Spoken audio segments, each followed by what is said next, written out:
Ananya's Nana Nani Homes, a paradise for senior citizens. அழகு தரும் மூலிகைகள், ஆரோக்கியம் தரும் மருத்துவர்கள். டாக்டர் ஸ்ரீவர்மாஸ். ஆச்சி கொழுக்கட்டை மாவு வந்தாச்சு. ஆச்சி கொழுக்கட்டை மாவிற்கு கொழுக்கட்டை அச்சை கேட்டு வாங்குங்கள். மதுரை மாநாட்டில் தாவேக தலைவர் விஜய் பேசினது பார்த்தோம். நிறைய விஷயங்களை தொட்டு பேசியிருக்கிறார். அவர் மேலே இருந்த பெரிய விமர்சனம் அப்படிங்கிறது எதிர்கட்சிகள் அப்படின்னு சொல்கிறாரு, கொள்கை எதிரி, அரசியல் எதிரின்னு சொல்கிறாரு வழி யாரையும் பேர் சொல்லி விமர்சிக்க மாட்டார் அப்படிங்கிற இடத்துல இருந்து நகர்ந்து இன்றைக்கி பிரதமர் மோடிக்கும் முதலமைச்சர் ஸ்டாலினுக்கும் நான் சில கேள்விகளை எழுப்புறேன் அப்படிங்கிற விஷயம் தொடங்கி 2026 தேர்தலில் அவருடைய கான்சன்ட்ரேட்டட் ஓட்டர்ஸ் யார் அப்படிங்கிற விஷயத்தையும் ஒரு இந்த இடத்துல கோடிட்டு காட்டுகிறார். நம்ம கருத்துரையாளர்கிட்ட உங்களுக்கு கருத்தை கேட்கலாம். ஜெகதீஸ்வரன், இதில் விஜய் பேசினதில் நான் முக்கியமான விஷயமா பார்க்கிறது, அதிமுக தொண்டர்கள் அப்பொழுக்கற்றவர்கள். 2026 இந்த அதிமுக பாஜக கூட்டணியினால மனம் நொந்து இருக்கிற அவங்களுக்கு யாருக்கு ஓட்டு போடணும்னு தெரியும் அப்படிங்கிற விஷயத்தை சொல்லியிருக்கிறார். இது விஜய் அரசியலுக்கு வந்ததுல இருந்தே அவர் திமுக எதிர்த்து பேசினாலும் அவருடைய ஸ்கெட்ச் அப்படின்றது ஏடிஎம்கேயோட இடத்துக்கு தான். ஒரு பைபோலார் கான்டெஸ்ட்ல ஏடிஎம்கேயோட இடத்த நம்ம ஃபில் பண்ணிட்டோம் அப்படின்னா லாங் டேர்மு கரெக்ட் அப்படிங்கிறத நோக்கி தான் விஜய் பயணிக்கிறார் அப்படிங்கிற இது இருந்தது. இன்னைக்கு அது இன்னும் தெளிவாயிருக்கு. அதிமுக தொண்டர்கள் எனக்கு தான் வாக்களிப்பாங்க. இன்னும் விஜயகாந்தையும் ஒரு டச் பண்றாரு. மதுரைக்கு வந்ததுக்கு பிறகு எனக்கு விஜயகாந்த் ஞாபகம் தான் வந்தது. எம்ஜிஆரோட எனக்கு பழகுற வாய்ப்பு கிடைக்கல, ஆனால் விஜயகாந்த் கூட பழகுற வாய்ப்பு எனக்கு அதிகமாகவே கிடைச்சது.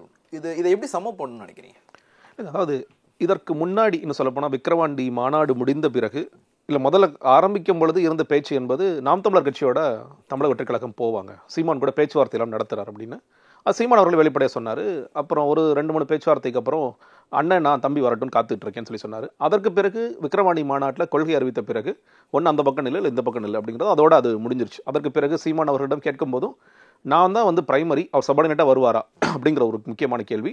பெரியார் கொள்கை தலைவராக ஏற்றுக்கிட்டீங்கன்னா என் கூட சேர முடியாது, பெரியார் தூக்கி போட்டு வரனா வா, இதுதான் இன்னைக்கு வரைக்கும் சீமான் அவர்கள் ஸ்டாண்ட். விக்கிரவாண்டி மாநாடு முடிந்த பிறகு வந்த பேச்சுக்கள் என்பது அதிமுக தொடாமல் கடந்து போகிறாங்க. அதுக்கு பிறகு செய்தி தொடர்பாளராக இருக்கிறவங்க இல்லை மேடையில் பேசுகிறவங்க, சேனல்ஸில் பேட்டி கொடுங்க எல்லாருமே அதிமுக கேள்வி கேட்டால் வேற ஒரு திசையை நோக்கி போயிடுவாங்க. பார்த்துட்டே இருந்தோம். அப்போ அதிமுக தொடாமல் இருக்கிறாங்கன்னா அப்போ அதிமுக கூட்டணி போகிறதுக்கான ஒரு முகாந்திரம் இருக்க போல இருக்குது அப்படின்னு சொல்லப்பட்டது. ஸோ அதே மாதிரி அதிமுகவும் அதே பக்கம் அவங்களும் விமர்சிக்க வேண்டாம், நான் விஜய் விமர்சிக்க மாட்டேன் அப்படிங்கிறத எடப்பாடி அவர்கள் ஸ்டாண்டாகவே எடுத்திருந்தார். அப்பொழுது முதல்ல பாஜக கொள்கை எதிர்ன்னு சொல்லி சொன்னாங்க. அப்புறம் எடப்பாடி மாறிட்டார் அப்படிங்கிறத நம்ம பார்த்தோம். ஒன்றா நம்ம ட்ராவல் பண்ணலாம் அப்படின்னு சொல்லிட்டு. ஸோ இப்படி தான் போயிட்டு இருந்துச்சு. ஒரு பிரபலமான பத்திரிகையில் எழுதும்பொழுது துணை முதலமைச்சர் போஸ்ட் கொடுக்குறாங்க, 80 சீட்டு கொடுக்குறாங்க, 60 சீட்டு கொடுக்குறாங்கிற அளவுக்கு போயிட்டு இருந்துச்சு. அதற்கு பிறகு நீங்கள் பாஜகவும் அதிமுகவும் கூட்டணி அமைந்த பிறகு ஒரு பெரிய ஷாக்காக தான் இருந்திருக்கும்னு நினைக்கிறேன். அந்த கேம்ப்லேயே பெரிய ஷாக்காக இருந்திருக்கு. ஏன்னா நம்ம கூட வருவாருன்னு சொல்லி தான் அவங்க ஸ்ட்ராட்டஜிஸ்ட்லாம் சொல்கிறாங்க. இது ஏன் இப்படி போயிட்டாங்கன்னா அவங்க என்டிஏக்கு போயிட்டாங்க, அப்போ நமக்கான ஆப்ஷன்ஸ் என்ன அப்படின்னு விஜய் அப்பொழுது கூட இல்லை எடப்பாடி அவர்கள் வந்துருவார், டிசம்பரில் வந்துருவார், நவம்பரில் வந்துருவார், இந்த மாதிரியான கதைகள் தான் விஜய்கிட்ட சொல்லப்பட்டு கொண்டே இருந்தது. அதனால தான் அவர் என்னென்னா அதிமுக எப்பயுமே அட்டாக் பண்ண வேண்டாம், ஒரு சாஃப்ட் லைன்லேயே நம்ம போயிட்டு இருக்கலாம். அதை கொஞ்சம் மாற்றினது போன வாட்டி நடந்த ஒரு கூட்டத்தில் ஆதவ அர்ஜுனா தான் லைட்டாக மாற்றுறார். அந்த சேலத்தில் நடந்த அந்த கொள்கை விளக்க பொதுக்கூட்டத்தில் தான் முதலாக அவர் என்ன சொல்கிறாருன்னா, அதிமுக வாக்கு வங்கி எங்கள்கிட்ட வந்துருச்சு, அதிமுக யார் தலைவர்கள் இருக்காங்கன்னு ஒரு கேள்வி எழுப்புறார்.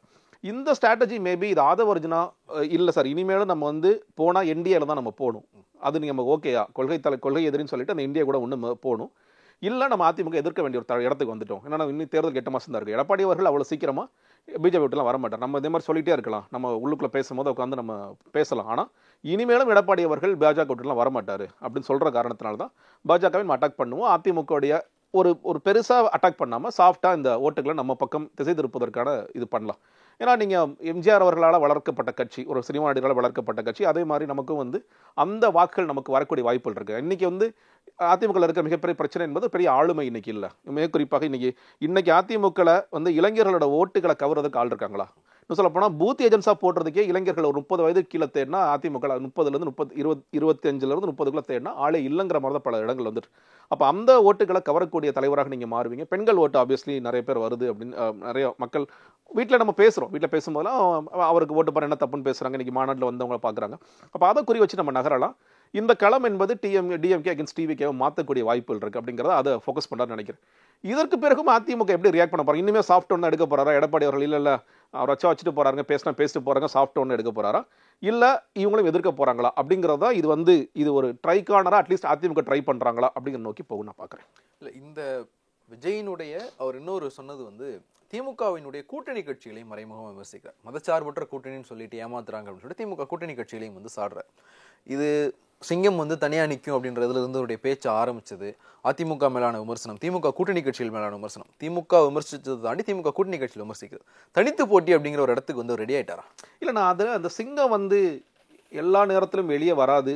மிக குறிப்பாக அது பசியோடு இருக்கும் போது தான் வரும், இந்த எந்தெந்த விலங்குகள் அடிக்கும் அப்படிங்கிறத அது வந்து நான் தனிச்சு போட்டிடுவேன் பார்க்கல. ஏன்னா இன்னொரு இடத்துல என்ன சொல்லும்போது கூட்டணி அமையும், கவலைப்படாதீங்க, ஏதோ ஒரு கூட்டணி அமையும் தான் சொல்றாரு. இன்னுமே அவருக்கு வந்து கூட்டணி மேலே ஒரு நம்பிக்கை இருக்கு, தனக்கு கீழே யாரும் சபர்டினேட் வருவாங்க நினைக்கிறேன்.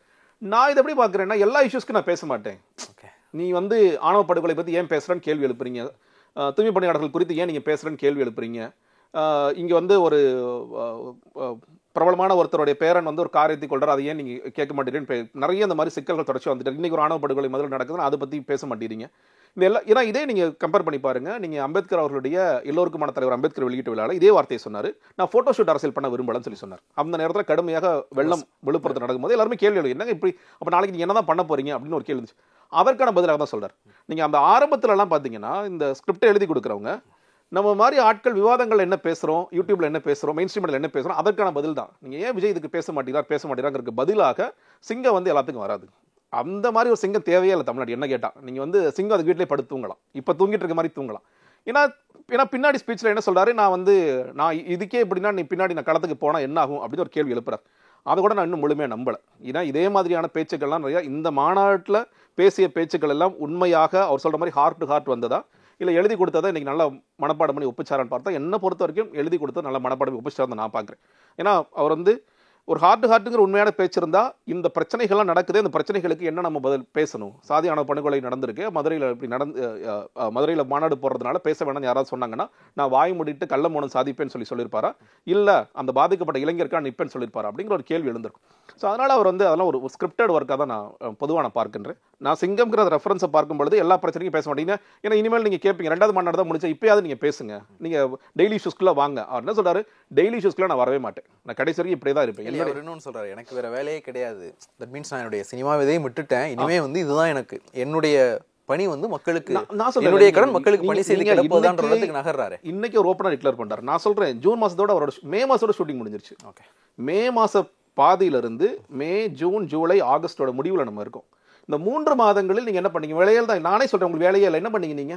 நீங்க என்னதான் பண்ணீங்க? நீங்க ஒன்று நிர்வாகிகள் நியமனத்தில் நான் பயங்கரமாக கான்சென்ட்ரேட் பண்ணி நீங்க போன ஒரு கூட்டத்தில் என்ன சொன்னாரு புஷி ஆனந்த் அவர்கள், அந்த my TV cab, correct, my TV cab போது இந்த ஆகஸ்ட் 15ஆம் தேதிக்குள்ள இந்த 3 லட்சம் நிர்வாகிகள் மை டிவி கேப்புக்குள்ள வந்துருவாங்க சொன்னாங்களே. எத்தனை நிர்வாகிகள் வந்திருக்காங்க விஜய்க்கு தெரியுமா? ஆகஸ்ட் 15க்குள்ள எத்தனை நிர்வாகிகள் உண்மையிலே சேர்ந்தார்கள்? ஏன்னா நிர்வாகிகளே நீங்க அறிவிக்கல. புஷியானந்த் சொல்றதே இங்கே போய் 2,80,000 சொல்றதே முதல்ல போய் அது எங்க வந்துச்சு? அதை ஒரு நான் சொல்ற மாதிரி அவர் நாங்கள் 65,000 பூத் ஏஜென்ட்ஸ் வச்சிருந்தோம், அதில் 25,000 ஃபேக்கு. அந்த 25,000 ஃபேக் ஆட்கள் உள்ள. ஏன்னா ஒவ்வொரு இடத்துலையும் அந்த மை டிவிக்கு ஆப்பை கொண்டு போய் நிர்வாகிகள்கிட்ட கூட்டம் போடும்போது நிர்வாகிகள் கதை, அண்ணா அதெல்லாம் ஃபேக்காக போட்டு கொடுத்தேனே, அதை வச்சு நீங்கள் என்ன கூட்டம் போடுறீங்க அப்படிங்கிறாங்க. அப்போ இந்த உண்மைகள் தெரியுமா விஜய்க்கு? அப்போ நிர்வாகிகள் நியமனம் கட்டமைப்பில் இவ்வளோ கோளாறுகள் இருக்குது. டெய்லி இஷ்யூஸ்க்குலாம் நீங்கள் வர்றதே கிடையாது. நீங்கள் இதை தாண்டி வேற கூட்டங்கள் நடக்குது. புஷி ஆனந்த் அவர் சொன்ன மாதிரி 12,500 கூட்டங்கள் சொன்னார். அதாவது பஞ்சாயத்துக்கு ஒன்று கணக்கு பண்ணி சொன்னார். எத்தனை கூட்டங்கள் நடந்துச்சு? சேலத்தில் ஒரு கூட்டம் பார்த்தோம். அதற்கு அடுத்தபடியாக திருவண்ணாமலையில் ஒரு நடந்துச்சு. அப்புறம் அது பக்கத்தில் செஞ்சில் எனக்கு தெரிஞ்சு 3 கூட்டம் 4 கூட்டம் நடந்துச்சு. அதற்கு பிறகு எங்கே கூட்டம் நடந்துச்சு? அப்போது உங்கள் மேடையில் சொல்கிற விஷயங்களாவது முதல்ல நடந்திருக்காங்கிற அளவிற்கு விஜய்க்கு இந்த கட்சியில் நடக்குன்னு தெரியுதா? அதுவே தெரியலை. அதுவே தெரியாமல் நான் முழுசாக நான் களத்தில் இறங்க போகிறேன். நான் இந்த கட்சியை இந்த 3 மாதத்தில் நீங்கள் உண்மையிலே செய்த விஷயங்கள் என்ன? இல்லை உங்களோட பேச்சுக்கே வரேன். நீங்கள் சொல்லிட்டீங்களா எனக்கு வேலையில்னு சொல்லிட்டீங்களா? நாளையிலேருந்து நீங்கள் செய்ய போகுது என்ன? நான் சொல்கிறேன், 1 மாதம் கட்சிக்கு லீவு. அடுத்த மாதம் ஒரு பூத் முகர் மாநாடுக்கு வேலை பார்க்குறாங்க. தஞ்சாவூர்லேயே எங்கேயோ போடலாம். அந்த பக்கம் நம்ம ஏன்னா விக்ரவாண்டி முடிஞ்சிருச்சு, இப்போ மதுரை முடிஞ்சிருச்சு, நம்ம அந்த டெல்டா பகுதிகளில் நம்ம ஒரு மாநாடு போடலாம். அதற்கான வேலைகளை பார்ப்பாங்க. இந்த 1 மாதத்தில் சும்மா அப்படியே இருந்துட்டு அதற்கு பிறகு அடுத்த இஷ்யூஸ்க்கு போகலாம். இந்த மாதிரி நீங்கள் கட்சி நடத்துவதற்கும் இந்த மாதிரி நான் மாநாட்டில் மட்டும் பேசினால் போதும், இல்லை கூட்டங்கள் மட்டும் பேசினால் போதுங்கிறத மக்கள் விரும்புவதில்லை. நீ காலம் மாறி போச்சு. நீ சொல்லலாம் நீங்கள் இல்லை ஜெயலலிதா அவர்கள் தான் இப்படி தான் அரசியல் பண்ணாங்க, எல்லா இடத்துக்கும் இஷ்யூஸ்க்குலாம் அவங்க இல்லை. ஜெயலலிதா அவர்கள் ஆரம்ப காலத்தில் எவ்வளோ அரசியல் பண்ணாங்க. இன்னைக்கு பேசுகிறார் இல்லையா? அண்ணாதுரை குறித்து பேசுகின்றார், எம்ஜிஆர் குறித்து பேசுகின்றார். அண்ணாதுரையும் எம்ஜிஆர்களும் எவ்வளோ அரசியல் பண்ணாங்க, எவ்வளோ மக்களை சந்திச்சாங்க, எவ்வளோ மக்கள் பிரச்சனை எடுத்து பேசுனாங்க, எவ்வளோ தூரம் பயணம் பண்ணாங்க, இது எதுவுமே தெரியாது விஜய்க்கு. நீ சும்மா ஆதவர்ஜனா 2 வருஷம் 67 77 ஸ்ரீராமஜெயம் மாதிரி எழுதிக்கிட்டே இருப்பாங்க திரும்ப 2011 இதே மாதிரி நீங்க சொல்லிட்டே இருக்கலாம், பேசிட்டே இருக்கலாம். ஆனா உண்மையிலேயே அந்தந்த நேரங்களில் வரலாறு என்ன சொல்லியது, என்ன செய்ததுங்கிறது இவங்க யாருக்குமே தெரியாது. மறுபடியும் ஒரு சினிமா பாணியிலேயே அந்த அரசியலை பார்க்கலாம் தான் நினைக்கிறேன். நீங்கள் அந்த பாடலுக்கும் அவர் விஜயோட செயல்பாட்டுக்கும் நீங்கள் பாருங்க பயங்கர முரணா இருக்கும். தொண்டர்களை கை போட்டு கூட்டிட்டு போவேன் பாரு, நீங்கள் வந்து எல்லாத்தையும் அரவணைச்சு கூட்டிகிட்டு போவேன் பாரு. ஆனால் உண்மையில் அதெல்லாம் நடக்கிறதான்னு கேட்டிங்கன்னா மேடையில் அவ்வளோதான். அதுதான் ஒரு சின்ன மாற்றம் இருக்குது விக்கிரவாண்டிக்கும் இதற்கும். விக்கிரவாண்டியில் மாவட்ட செயலர்கள் 2 பக்கம் சைடில் உட்காந்துருந்தப்ப கூட அவங்கள பெருசாக கவனிக்கல.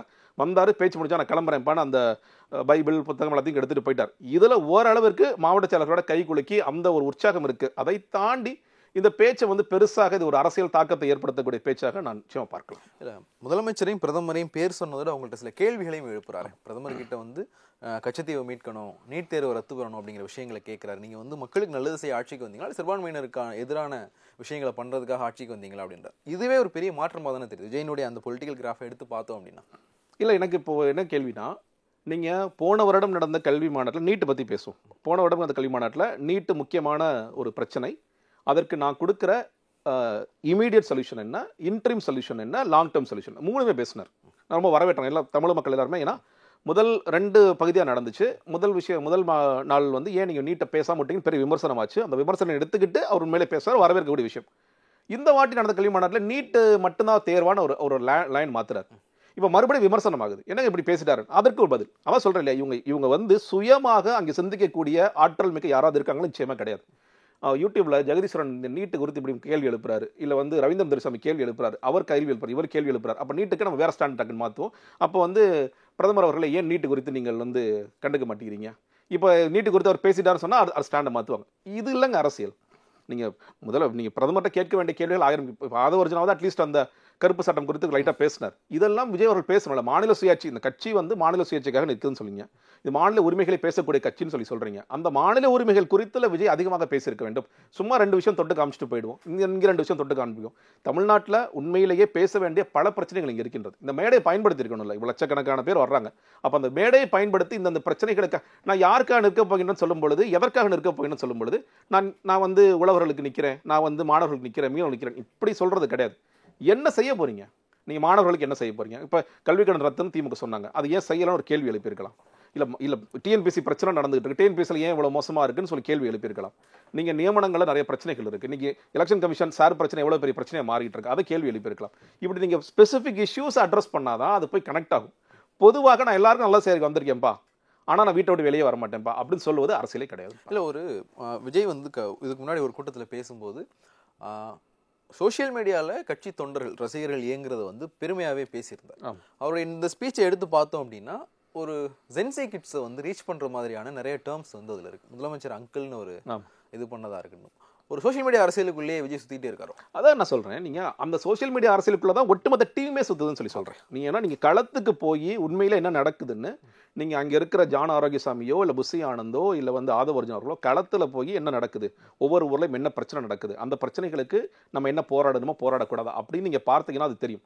நீங்கள் நாள் பூரா ட்விட்டரில் என்ன போடுறாங்க, ட்விட்டரில் என்ன ட்ரெண்ட் ஆகுது, நம்ம விர்ச்சுவல் வாரியர்ஸ் என்ன பேசுகிறான், நீங்கள் அந்த கட்சிக்காரங்க என்ன பேசுகிறாங்க, நம்மளை என்ன திட்டுறாங்க, இப்படியே நீங்கள் பார்த்துட்டு இருந்தீங்கன்னா இந்த உலகத்துக்கு தான் நீங்கள் விழுந்துருப்பீங்க. அதை தாண்டி உங்களால் வரவே முடியாது.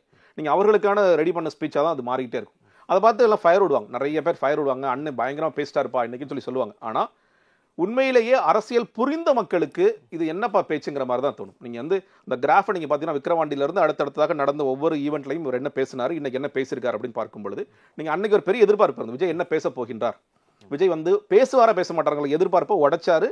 அன்னைக்கு கொள்கை எதிரி, அரசியல் எதிரி போன்ற விஷயங்கள்லாம் சொல்லி சொன்னார். நிறைய விஷயங்கள் வந்து கொள்கையாக நாங்கள் என்ன சொல்கிறோம், கொள்கை தலைவர்களாக ஏன் இவங்களெல்லாம் சொல்லியிருக்கோம் போன்ற விஷயங்கள்லாம் சொல்லி சொன்னார். அதிலிருந்து கம்பேர் பண்ணி இன்றைக்குமே கூட நான் வந்து உண்மையிலேயே தாவேக்களை ஓரளவுக்கு அரசியல் தெரிந்த பல பேர் சொன்னது, இன்றைக்கி அண்ணன் வந்து ஆணவ படுகொலை குறித்து பேசுவார், தூய்மை பணியாளர்கள் குறித்து பேசுவார், இந்த என்னென்ன தவறுகள்லாம் திமுக செய்தார்களோ அது குறித்தெல்லாம் பேசுவார் சொல்லி. ஆனால் எதுவுமே பேசலையே அவர். இந்த இதில் என்ன கொடுத்துருக்காங்களோ அதை நான் மனப்பாடம் பண்ணிட்டப்போ அதை ஒப்பிச்சுட்டு போகிறேன் அப்படிங்கிற அளவில் இருக்கார். அது எப்போ மாறும்னு கேட்டிங்கன்னா, உண்மையிலேயே நீங்களாக நீங்கள் சொல்கிற ஹார்ட் ஹார்ட்னு சொல்கிறாருல்ல, நான் உள்ளங்களில் போயிட்டு இல்லங்களில் போயிட்டு உங்கள் இல்லத்தில் உட்காந்து முதல்ல டிவி பார்க்க ஆரம்பிங்க. நீங்கள் வந்து சேனல் நீங்கள் டிபேட்டே பேசுகிற பாவங்க உங்களை எதிர்த்து எல்லாம் பேசுவாங்க, அது கூட நீங்கள் உங்களுக்கு மனசு கஷ்டமாக இருக்கும். டெய்லி தமிழ்நாட்டில் என்ன நடக்குது, இந்தியாவில் என்ன நடக்குது அப்படிங்கிற தெரிஞ்சுக்க ஆரம்பிச்சிங்கன்னா, ஓ இதெல்லாம் நடக்குதா, விஜய் இதெல்லாம் தெரியாமல் இருக்கார், நிச்சயமாக தெரியாமல் இருக்கார், கண்டிப்பாக தெரியாமல் இருக்கார். இதெல்லாம் தெரிஞ்சிருந்தா அதற்கு ஏற்றார் மாதிரி அட்லீஸ்ட் அப்பா இதெல்லாம் இந்த நடக்குது, இதுக்காக ஸ்கிரிப்ட் எழுதி கூடன்னு சொல்லலாம். நீ ஸ்கிரிப்ட் எழுதி கூட நான் மனப்பாடம் பண்ணி பேசிக்கிறேன்னு சொல்லி சொன்னீங்கன்னா அது நிச்சயமாக இப்படி தான் இருக்கும். இது அடுத்தடுத்தபடியாகவும் நீங்கள் அடுத்தடுத்த மாசத்துல போகும்போது சரி ஒவ்வொரு ஊருக்கும் சேர்ந்து அதுக்கு ஏற்ற மாதிரி ஸ்கிரிப்ட் போகமாட்டாரு, சப்போஸ் போனார்னா கூட அதுக்கு ஏற்ற மாதிரி ஸ்கிரிப்ட் எழுதி கொடு அப்படின்னு தான் போகுமே தவிர, விஜய் அவர்கள் தன்னை ஒரு அரசியல்வாதியாக முழு நேரமாக சொல்லிட்டார்ல, முழு நேரமாக நீங்கள் செய்ய வேண்டிய விஷயங்கள் 1000 விஷயங்கள் இருக்கின்றன. முதல்ல படிங்க, நியூஸ் பேப்பர் 10 பேப்பர் வாங்கி படிங்க.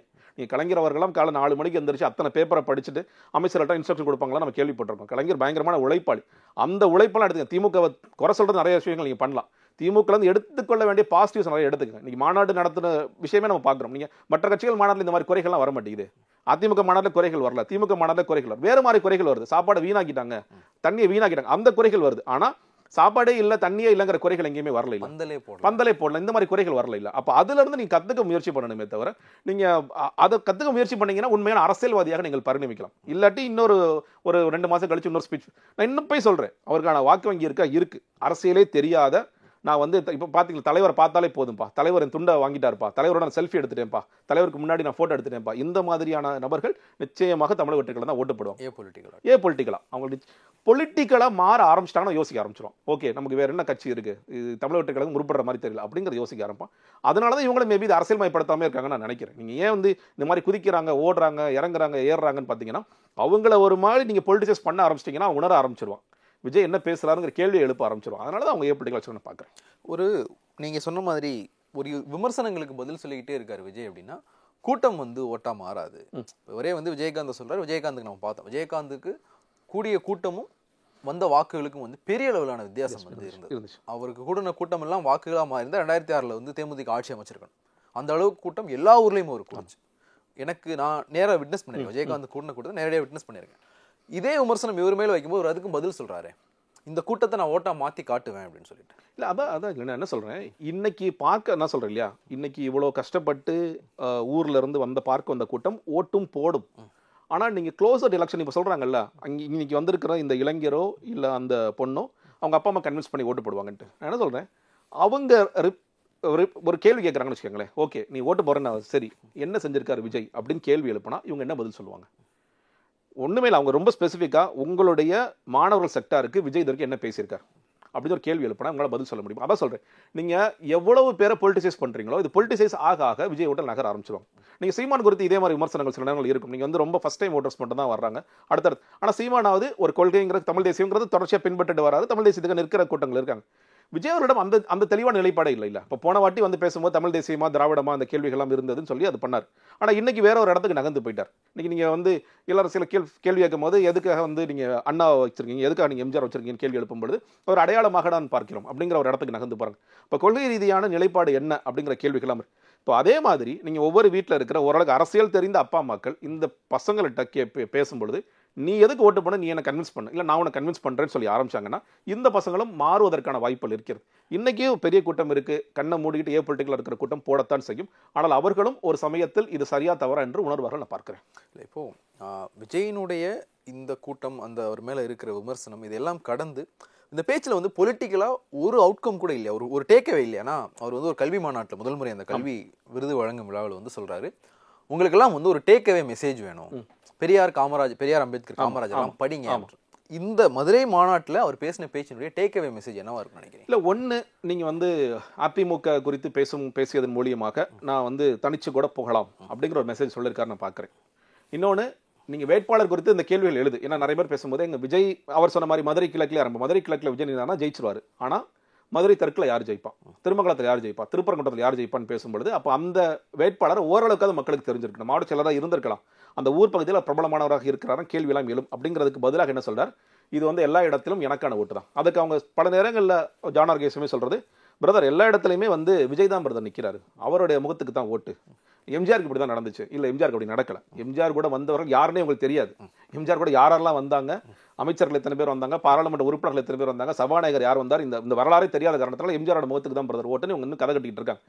அப்போ அவர் என்ன சொல்ல வர்றாருன்னா, இது என்னுடைய ஓட்டு தான், அப்போ எனக்கான ஓட்டு தான், அப்போ நான் தான் எல்லா இடத்துலையும் நிற்கிறேன்னு நினச்சிட்டு நீங்க எல்லாம் வாக்களிங்க அப்படிங்கிற ஒரு விஷயத்த சொல்றாரு. அப்போ நீங்கள் கேண்டிடேட் அப்படிங்கிறவர் யாராக இருப்பார் ஒரு பெரிய கேள்வியில் இன்னைக்கு மக்கள் கொஞ்சம் கேண்டிடேட் கொடுத்து யோசிக்கிறாங்க. இன்னொன்று நீங்கள் மதுரையில் ஒருத்தர் நிற்கிறாரு இல்லை திருச்சியில் நிற்கிறாருன்னா அவர் யாருங்கிறது ஓரளவுக்கு அதை மக்கள் யோசிப்பாங்க, கேட்பாங்க. விஜய்ங்கிற பிரபலமான முகத்துக்கு வாக்கு விழலாம். நான் இப்பயுமே விஜய் அவர்களே நின்றால் கூட ஜெயிப்பாரான்னு எனக்கு பெரிய கேள்வி இருக்கு, எனக்கு கேள்வி வந்துருச்சு. பட் எல்லா இடங்களிலும் நான் நிற்கிறேன் என்று நீங்கள் நினைத்து கொண்டால் கூட அதெல்லாம் நான் நிற்கிறேன் நினச்சி நீங்கள் ஓட்டு போடுங்க, எனக்காக நீங்கள் வேலை செய்யுங்க அப்படின்னு சொல்வது எவ்வளவு தூரம் எடுபடுங்கிறது போக தான் தெரியும். நீங்கள் அது உண்மையிலே மக்கள் அதை ரிசீவ் பண்ணுறாங்களா? ஏன்னா மக்கள் நீங்கள் சொல்கிறேன் இந்த கூட்டம் ஓகே விஜயோட கேண்டிடேட்பா ஓட்டு போடலாம்னு சொல்லும். ஆனால் எல்லா இடத்திலும் இந்த கேண்டிடேட் யாரு, இவரோட அரசியல் புரிதல் என்ன, இவர் மேல இருக்கிற வழக்குகள் என்ன அப்படிலாம் சொல்லி பேசும்போது அதெல்லாம் கொஞ்சம் மாறும்னு பார்க்குறேன். இல்லை இப்போ நீங்க எம்ஜிஆர் சொல்றாங்க, எம்ஜிஆருடைய முகத்துக்காக தான் எல்லா தொகுதியிலையும் ஓட்டு விழுந்தது. இப்போ 2021 முதலமைச்சர் ஸ்டாலின் இந்த யுக்தியை தான் பயன்படுத்தினார். அவர் எல்லா தொகுதிகளுக்கும் தமிழ்நாடு முழுக்க பிரச்சாரத்துக்கு போனப்போ எனக்கு ஓட்டு போடுங்கன்னு சொன்னார். ஆமாம், நான் வேட்பாளர் நிற்க வச்சு நான் இவங்களுக்கு மட்டும் ஓட்டு கேட்டு வரல, எனக்கு ஓட்டு கேட்டு வந்திருக்கேன் அப்படின்னு சொல்லி திமுகவினுடைய வரலாறுல ஒரு தேர்தல் பிரச்சாரத்துல எனக்கு வாக்களிங்கள்னு சொல்லிட்டு திமுகவினுடைய தலைவர் கேட்டது 2021 தான் ஃபர்ஸ்ட். உங்களுடன் ஸ்டாலின் உங்கள் தொகுதியில் ஸ்டாலின் ஒரு திட்டத்தை ஒரு அறிவிக்கிறார். கோபாலபுரம் வீட்டு வாசல்ல அறிவிக்கும் போது இதுல இருந்து வர்ற மனுக்களை நிறைவேற்றுவதற்கான எல்லா நடவடிக்கைகளையும் எனது அரசு மேற்கொள்ளும் அப்படின்ற வார்த்தையை ஸ்டாலின் முதல் முறையா பயன்படுத்துறார். சொல்லிட்டு ஒவ்வொரு ஊருக்கும் போய் எனக்கு ஓட்டு போடுங்கன்னு கேட்கிறார். ஸோ அதை அது ஏற்கனவே ஒரு சக்சஸ் ஃபார்முலா தானே? இல்ல சக்சஸ் ஃபார்முலா.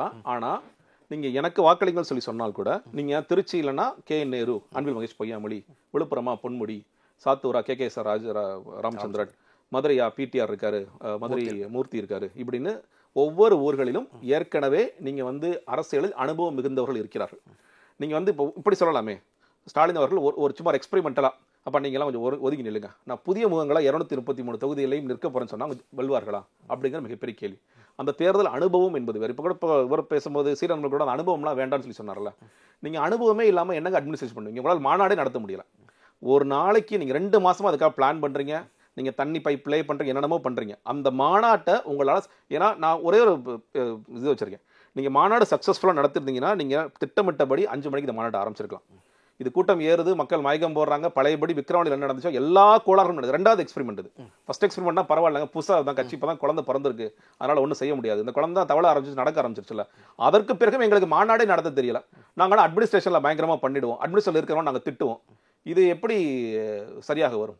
இப்போ இந்த மாதிரியான நபர்களை வச்சுக்கிட்டு நீங்கள் நான் எல்லா இடத்துலையும் ஜெயிச்சிட முடியும்? நீங்கள் ஒன்றும் இல்லை, நீங்கள் ஒரு 10 பேர் சொல்லுங்களேன் அந்த கட்சியில். விஜயை தாண்டி அந்த மேடையில் ஒரு 7 பேர் இருந்தாங்களா? 10வது நபர் யார்? இந்த கட்சியில் நிற்க போகின்ற 10வது நபர் யார்? அவர் சொல்கிற மாதிரி மாவட்ட செயலாளர்கள் கூட இருந்துட்டு போகிறாங்க. ஆனால் அவர்களுக்கான தேர்தல் அனுபவம்ங்கிறது என்ன இருக்குது? இன்னைக்கு பூத்தில் என்ன நடக்கும்னு உங்களுக்கு தெரியுமா? நீங்கள் பூத் ஏஜென்ட்ஸ் மாநாடெல்லாம் போடலாம் ஜெயலலினி, ஆனால் அந்த பூத் ஏஜென்ட்ஸ் என்ன பண்ணணும்னு தெரியுமா? நீ கோயம்புத்தூர் ஒரு மாநாடு போட்டாங்க, அந்த மாநாடோட அவுட்கம் என்ன? எத்தனை பேர் பூத் ஏஜென்ட்ஸாக மாறி இருக்காங்க? அதான் சொல்கிறாங்க, கொடுத்துருக்க பேரெல்லாம் ஃபேக்காக இருக்குது. இன்னொன்று நீங்கள் அந்த கணக்குப்படி இவங்க சொல்லியிருக்க அந்த 65,000 கணக்குப்படி பார்த்தீங்கன்னா கூட ஒரு பூத்துக்கு ஒரு ஆள் போட்டிருக்காங்க. இன்னைக்கு தாவக்க அந்த ஒரு ஆள் என்ன பண்ணுவார்? திமுக அதிமுக 10 பேரை போடுவாங்க. ஒரு 1000 பேர் கவர் பண்றது 10 பேர் இல்லாட்டி அது வேலை நடக்காதுன்னு உங்களுக்கு தெரியும்.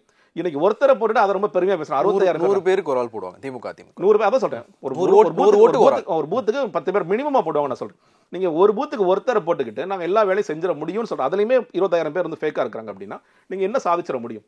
அப்போ உங்களோட ஏன் இரண்டாம் கட்ட தலைவர்கள் எல்லாருமே சொல்றாங்க அனுபவம் மிக்கவர்கள் வேண்டும் சொல்லி சொல்றாங்கன்னா, அந்த அனுபவம் ஒன்று இருந்திருந்தால் இந்த மாநாடு எப்படி நடத்தணும், நாளைக்கு ஒரு வேளை நீங்க ஆட்சிக்கு ஒரு நாள் அட்மினிஸ்ட்ரேஷன் எப்படி நடத்தணும்னு உங்களுக்கு வழிகாட்டுறது கூட யாராவது இருப்பாங்க.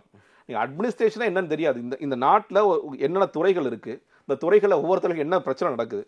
நீங்க சம்பந்தமே இல்லாமல் ஏதோ ஒரு மூலையில் ஒரு பள்ளிக்கூடத்தில் இருக்கிற பிரின்சிபல் ஒரு பையன் அடிச்சிருவாரு, முதலமைச்சர் ராஜினாமா பண்ணணும், நீங்க குரல் எழுப்புவாங்களா இல்லையா?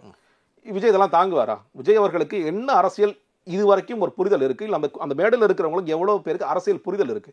அரசியல் புரிதலே இல்லாம நாங்க ஆட்சி அமைச்சிருவோம், எங்களுக்கு யாருமே அனுபவஸ்தர்கள் வேண்டாம், நாங்களே எல்லாம் செஞ்சிருவோங்கிறது மக்களே அதற்கான சரியான முடிவு கொடுப்பாங்க. நான் பார்க்குறேன். இப்போ அவங்க சொல்ற அந்த 67 உதாரணத்தை இதுக்கு எடுத்து வச்சோம், இவர் தான் வேட்பாளர், தலைவர் தான் வேட்பாளர் அப்படிங்கிறத எடுத்து வச்சோம் அப்படின்னா 67 நிறைய புதுமுகங்களை தான் திமுக நிறுத்தி ஜெயிக்கலாம். ராமநாதபுரம் தொகுதியில ராமநாதபுரம் ராஜாவை எதிர்த்து குதிரை வண்டி ஓட்டின ஒருத்தர் ஜெயிக்கிறார். ஒரு அலை அதுக்கு காரணம், ஒரு அலை அதுக்கு கை கொடுக்குது. அப்படியான ஒரு அலை தாவேக்காவுக்கு ஆதரவா இங்க எங்கேயாவது தெரியுதா? இல்ல, நீங்க அதிலே கூட நீங்க கட்சி துவங்கிய பிறகு உடனடியாக திமுக தேர்தலில் இறங்கலாம். அப்ப நீங்க சொல்ற எல்லா நபர்களுமே ஏதாவது ஒரு மட்டத்தில் கடுமையாக வேலை செய்தவர்கள்.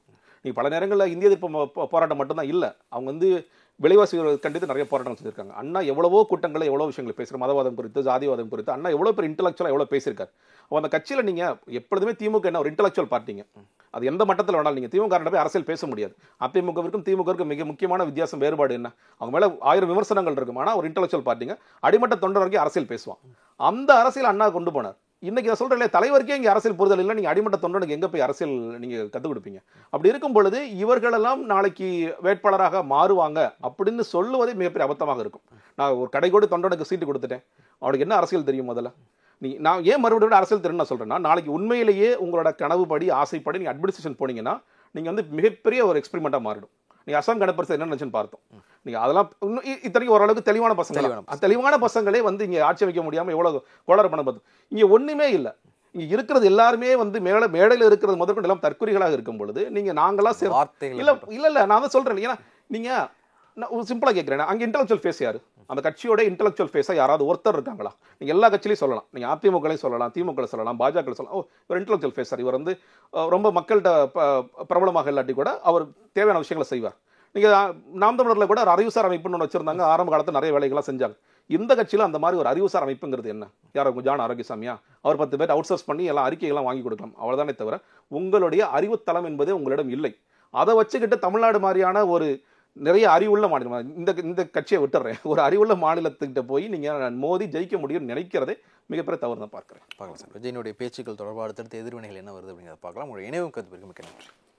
Ananya's Nana Nani Homes, a paradise for senior citizens. அழகு தரும் மூலிகைகள், ஆரோக்கியம் தரும் மருத்துவர்கள். டாக்டர் ஸ்ரீவர்மாஸ். ஆச்சி கொழுக்கட்டை மாவு வந்தாச்சு. ஆச்சி கொழுக்கட்டை மாவிற்கு கொழுக்கட்டை அச்சை கேட்டு வாங்குங்கள்.